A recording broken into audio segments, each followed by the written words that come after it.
we will chat with Abhishek Paul, Culture Shepherd at Kissflow. Kissflow is a leading global SaaS company. It offers the first unified digital workplace for organizations to manage all their work on a single unified platform. Abhishek is exploring new and innovative ways in aligning core values of the business to every people, policy, and practice. Thus, he is creating a purpose-driven, high-performance work culture. He is also closely working with one of the main core values at Kissflow, which is happy employees create happy customers. Abhishek is an MBA. He is currently pursuing his PhD in HR and organizational behavior at IIT Madras. His doctoral thesis is also quite interesting. It's focused on applying systems thinking principles to create high-performance work culture. That sounds very technological, but that is what you would expect from a tech company like Kissflow, right? Great to have you with us, Abhishek. Thank you for taking time out and joining us. My pleasure. Good to be here. Your job title is Culture Shepherd. It's rather unique. You want to just tell us a little bit about what's the thinking behind it? I think the credit has to go to Suresh. The title came about after a series of conversations on what exactly I was going to do. I had reached out to Suresh saying, hey, I'd worked in large services companies and I realized... Suresh is your CEO, just for the reference of the audience. Yeah. Suresh Sambandam is our CEO. So I'd worked in large IT services companies, and all these companies started off very well. Right. But soon over time, with size, they kind of, I would say, lost their way in terms of the people practices. So this is the problem statement I came to Suresh when the company was less than 100 strong. And I said, I want to work with a small company and see if we can scale differently. And out of those conversations is where this designation evolved. It's more than a designation. People ask me, is there a career map for a culture shepherd? I said, no, it's just almost like a statement, right? This is my responsibility. Every time I use the word, I'm reminded of my responsibility. Credit goes to Suresh though. That's how it came about. It's more technically, it is basically your work profile is that of the CHRO of the organization, correct? More or less, yeah. So I take care of talent management, if you want to look at it as a general parlance, but culture shepherd kind of makes me think, okay, there's something deeper behind what I do than run policies, practices, and engagement initiatives. No, it's absolutely critical. Culture, company culture is so very critical, especially when we look at, young businesses like yours, right? And other startups and all that are coming.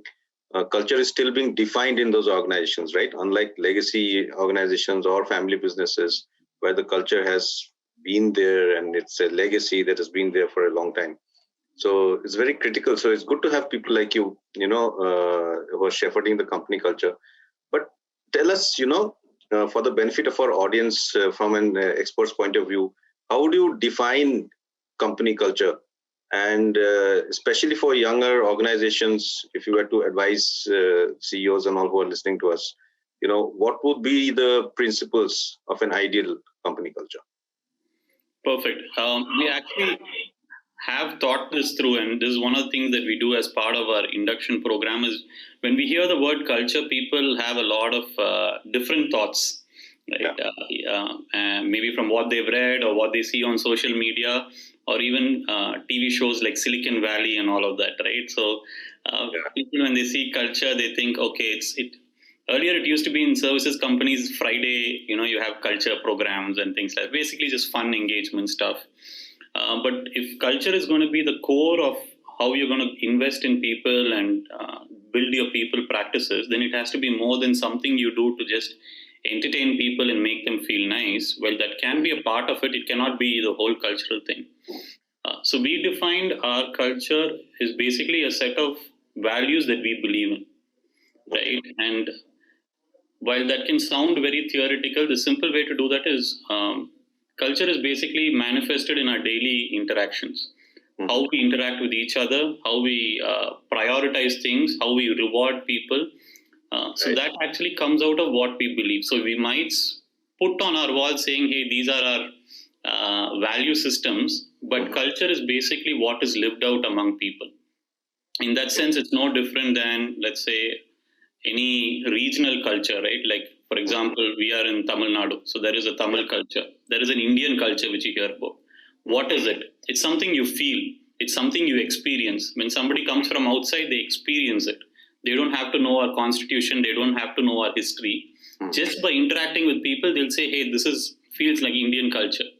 Same thing is Kissflow. It doesn't matter what you write there. It doesn't matter what the leader believes.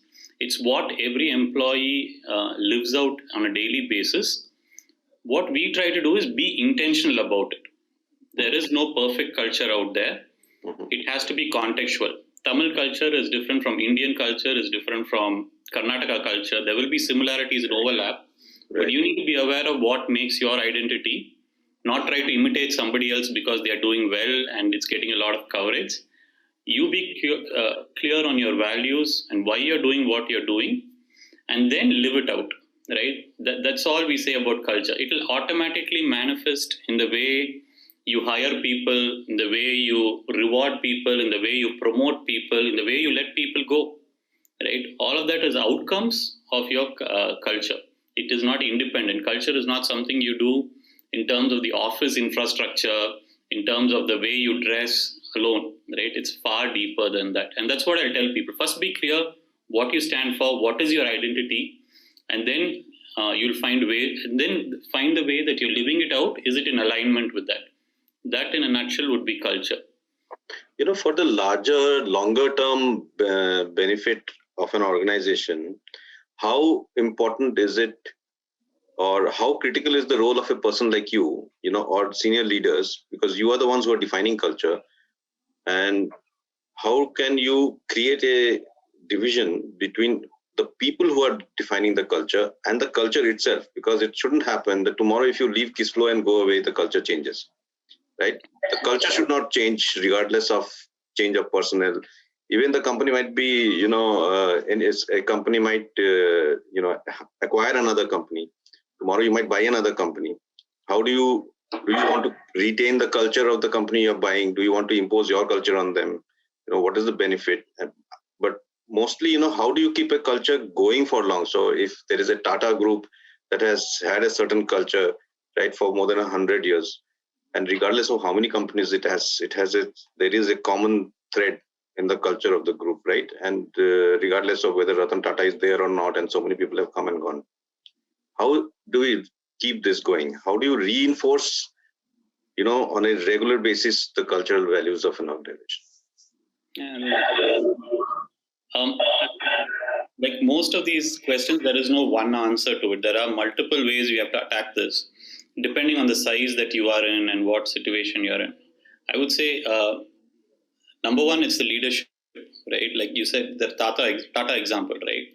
The culture of the company comes down from one man's value system, right? And it's and that's around which they still rally around, right? Anytime even in companies like Infosys, you talk about Infosys values, you still go back to Mr. Murthy or Mr. Nandan Nilekani and people like that, right? So that you cannot have a leader who does not buy into a culture. The leader's value system, especially if you're talking about a founder's situation or a long-term CEO situation, he is going to, in a large way, influence the culture, and he has to be hands-on invested in it, right? It's not something he can outsource. He can't say, what, I'll take care of the product or the business or the sales. You guys handle the culture piece. Okay. Yeah. That becomes the culture then, right? Culture is not a priority. It takes on, it's more like a means to an end.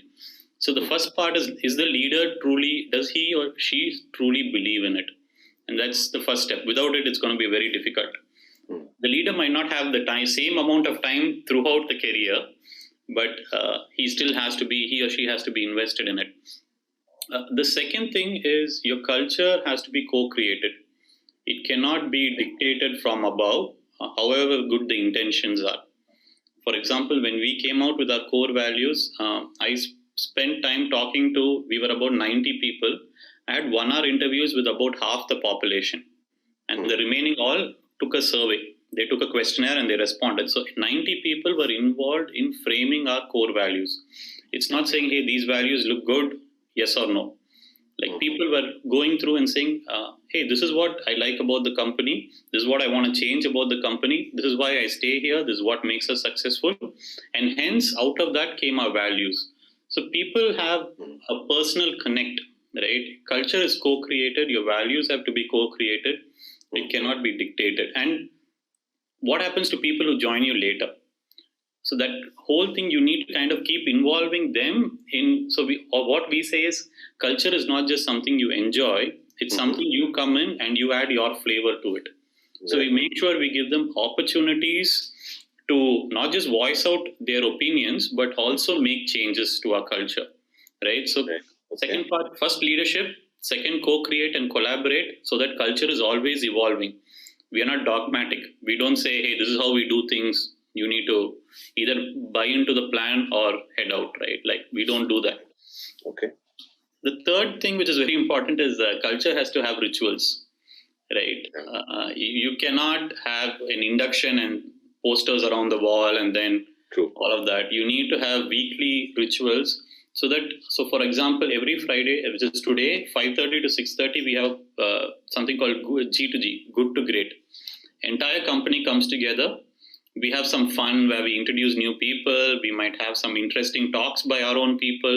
We'll have quizzes. We'll have competitions. We'll have org announcements. So every Friday, 5:30 to 6:30, we've said no meetings, no questions. Everybody, including the CEO, is there. And we all just come together and just have a time of interaction. So like this, we have multiple rituals within the company that just makes culture as important as your work. Right? It's not something that is a HR mandate. It's not something you do once a quarter in an offsite. It is part of the thing. And the understanding is things happen slowly. Right? Like, you learn to understand, fall in love with the place rather than remember some values and try to memorize it. Right. Yeah. The final thing is what we are doing now, which is possibly sharing our story and just saying, hey, this is who we are, and just making people proud of it. Right? This is something we believe is not perfect, but we value it and we want to protect it. So we try to showcase it and get more people involved in the conversation.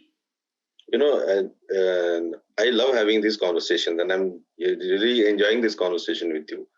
And I know there are some other specific questions, but I just can't help be a little greedy, and ask you some, because you've been at larger organizations like Infosys and others, where they are multinational organizations, multifunctional, multi-department, very complex organizations, and even Kissflow, operates in has its presence in across 160 countries. And then there are the smaller organizations which are like, the new startups and the other businesses. How do you reinforce company culture in a organization that is spread across so many geographies? Right? If you have I don't know whether you have sales presence across 160 countries. You probably don't, but you are also digitally connected to a lot of these areas.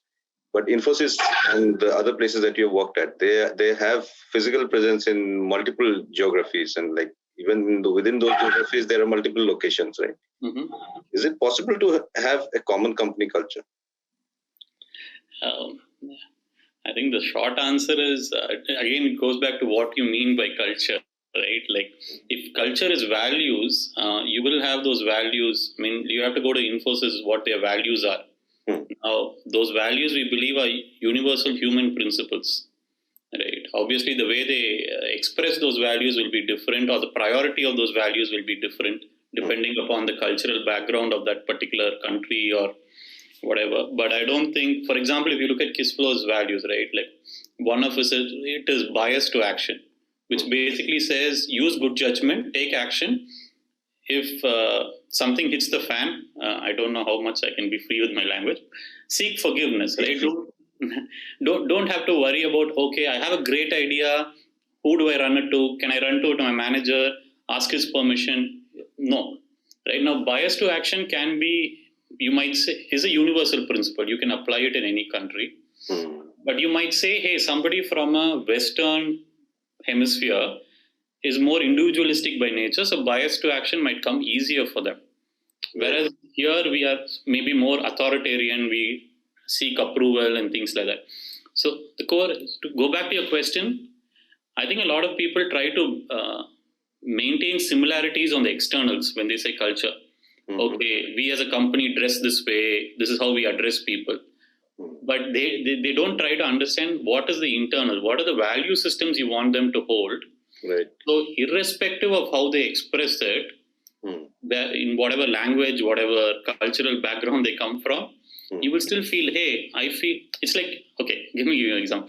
It's like if you have family members living abroad, let's say large family members, right? Like extended family and all of that. And you have a family gathering. You come together, you know the accents are going to be different. Some people might have married across nationalities and all of that.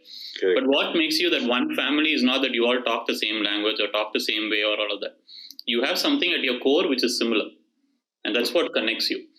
The sad thing is companies, when they grow big, they forget what makes them, what is that core. Right. They are there to get some, the sales team is there to get some numbers done. That's about it. So I don't think it's a problem of how much they have spread. It's a problem of the fact that people aren't intentional about the core, which is understandable also. Once you become too large, right? I think one of the things people have said, it's like trying to turn a ship. You can't just, if you're in a rowboat, you can keep turning and all of that. Once you're in a ship, you can't just turn, right? You'll capsize. Yeah. So then you just have to make sure that the ship is running. Yeah. So is it possible to quantify and measure company culture? You know, there these days people tend to refer a lot to Glassdoor kind of ratings. Is that a measure? Are there other measures, matrices? Each term is like, I refer to, I mean, the bad analogy I can use is when Bill Clinton was with Kenneth Starr, right? Like in the famous case. So it depends on what you mean by is, right? What you mean by measure. There are different ways to measure it, obviously. Glassdoor, but like I said, there are multiple measures. Glassdoor is a really good metric, simply because it is done by external people. And that's a good way to do it. We, in fact, value our Glassdoor rating because it gives us feedback, right? Like especially when things don't well, we actually value negative feedback more than positive, because positives people kind of write more often. Negative kind of tells us what's happening. You should also be able to link it to obviously your exits data.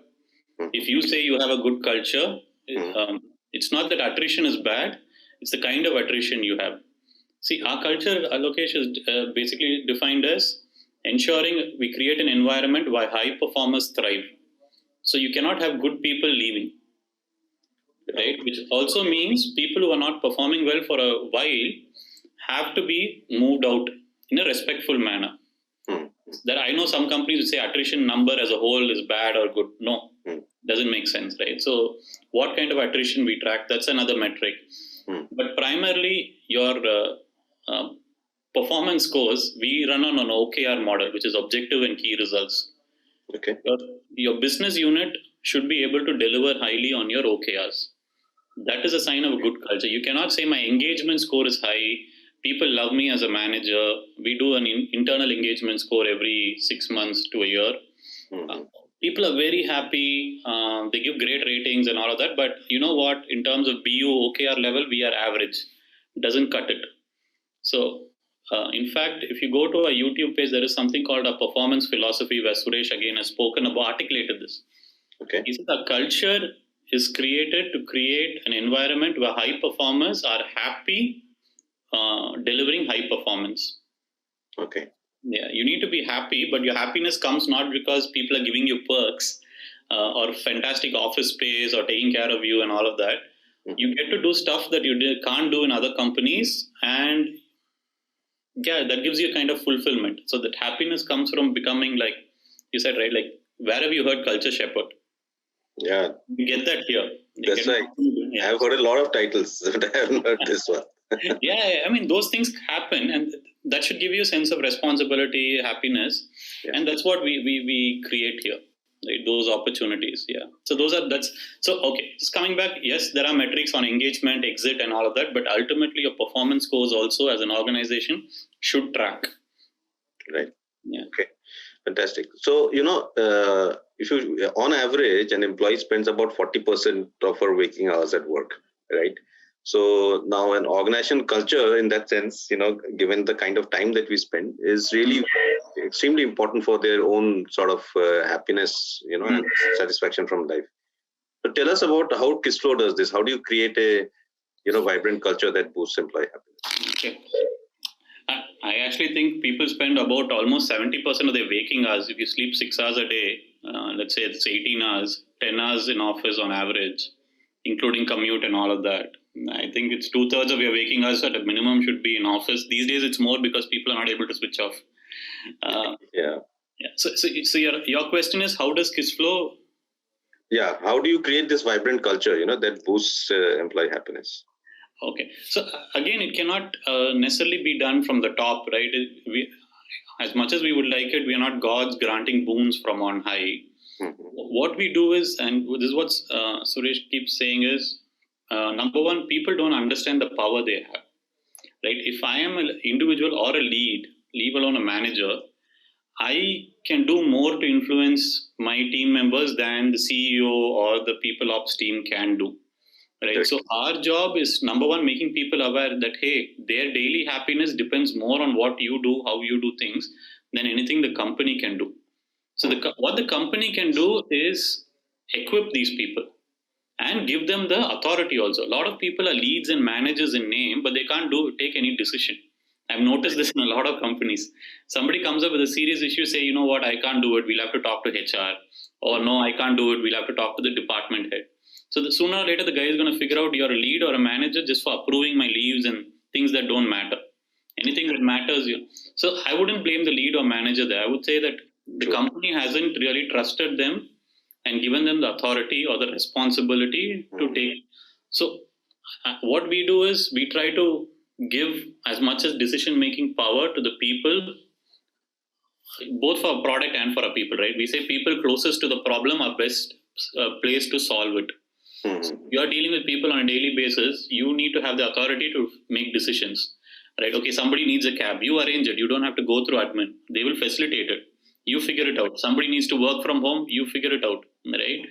We will only track you on how we are meeting the metrics. We are not going to ask you all of these questions.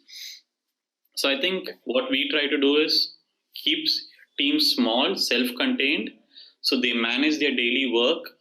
If somebody is stressed out one day, they need time off, the manager has authority to do that.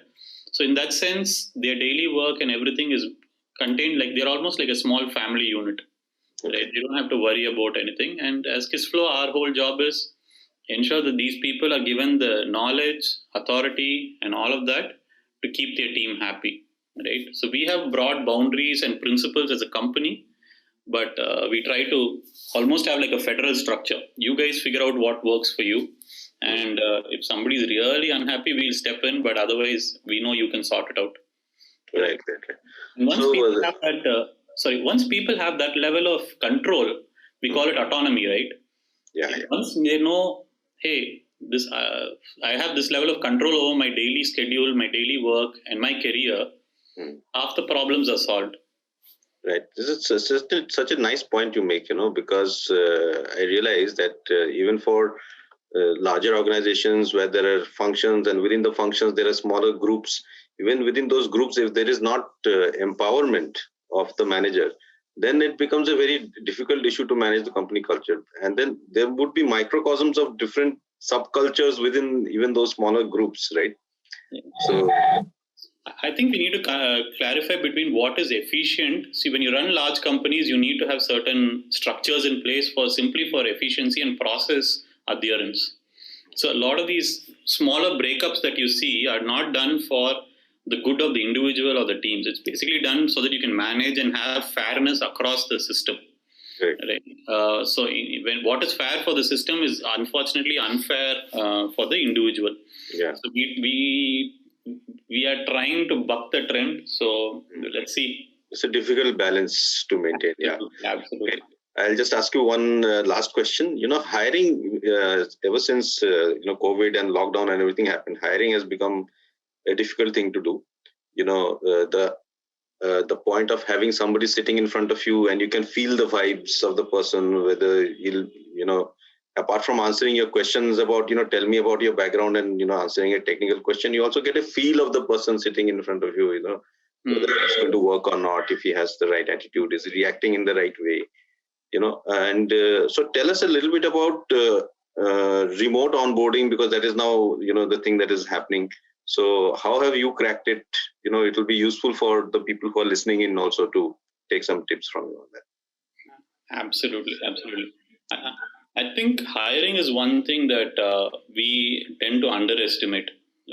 Unfortunately, at least in India, as far as I know Amazon has done some great sessions where they've shared their hiring practices.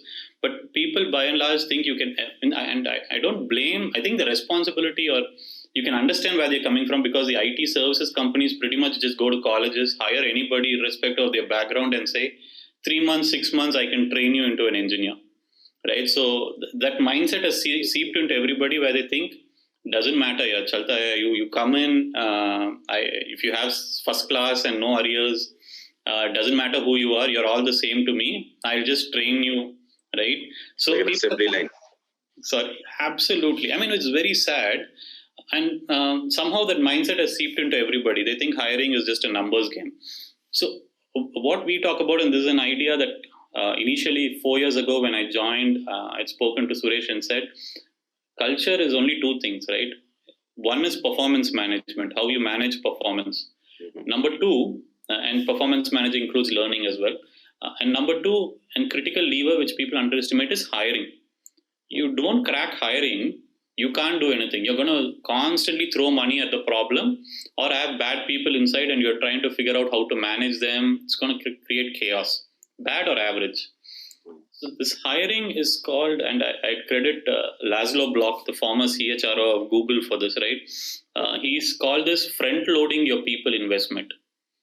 I love that concept. It made so much sense, which is you put most of your money and resources and time into finding the best talent, not in giving them training, learning, and all of that. All of that has to happen, but the maximum has to be in the beginning. And it's true, right? And the analogy that immediately struck me when I heard that was about a marriage, right? Everything goes into finding the right person.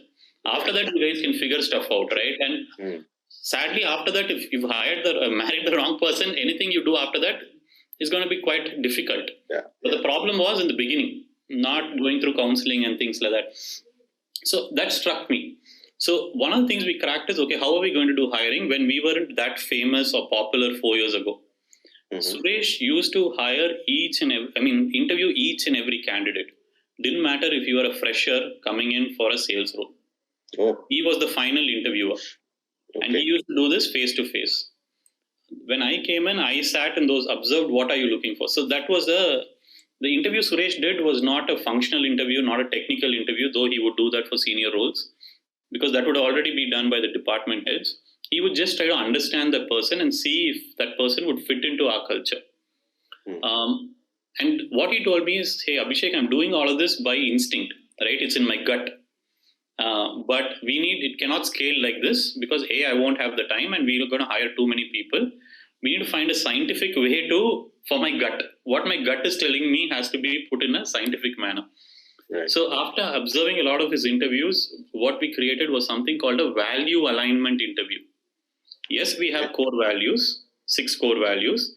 How do you select for that? Depending on the role that a person is applying for, and ensuring that the right people come into the company.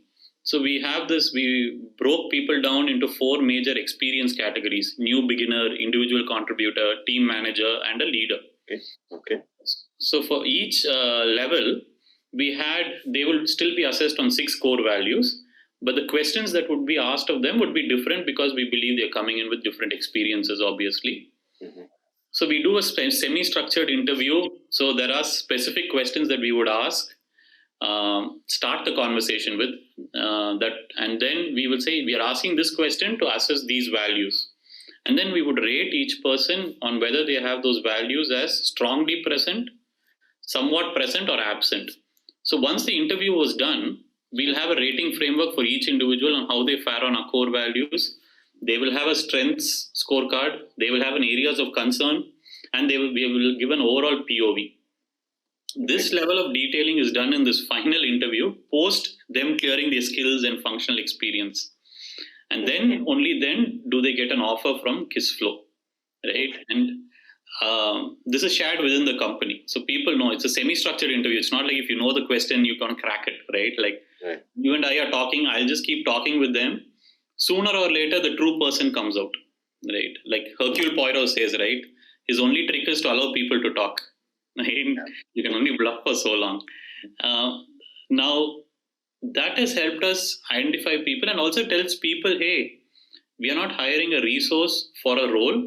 We are hiring a talent, and the talent can expand and do things in the company for years, right? And we need to understand that talent or that person. So that's how we did hiring. So for us, if you ask me honestly, sitting face to face or over remote really is not the challenge. The challenge, like I said, again, is clarity. What are you looking for?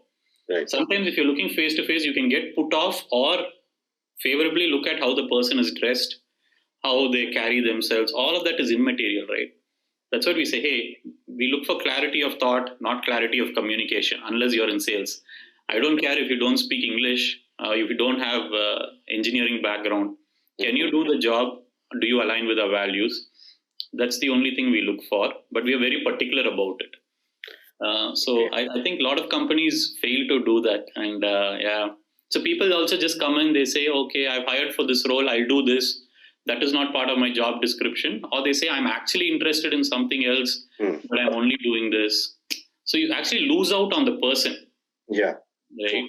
Because you're only looking at that person as a resource to do a role. Yeah. And you just try to squeeze as much as possible. Whereas we look at our interview as a key. What we say is each person has a different key. You need to find that key and you'll unlock, and that person's potential is just going to come out. But you need to find out what that key is. It's not one key for everybody, right? And so remote onboarding is not as difficult as it sounds. It is challenging. Are you talking about remote hiring or onboarding? Both. Remote onboarding is tougher because obviously that's when you're trying to build a relationship. Hiring is interviewing and selecting. That can be done more comfortably, even digitally. Onboarding is more of a relationship. The relationships obviously digitally are more tougher. There we just try to be intentional, schedule a lot of interactions. What used to happen, you just bump into somebody over coffee and all, doesn't happen. So you need to be intentional, put it in their calendar, make sure they get to meet multiple people and all of that, right? So that is more of a intentionality issue rather than anything else. But hopefully we've moved to remote plus now, which means 1 week in a month, those who are comfortable come to office. So that's helping things. Yeah. Terrific. Abhishek, really nice speaking with you, and thank you so very much for giving us time for this interview. And wish you all the best. Thank you very much. Thank you so much, Alokesh. Thank you. Goodbye.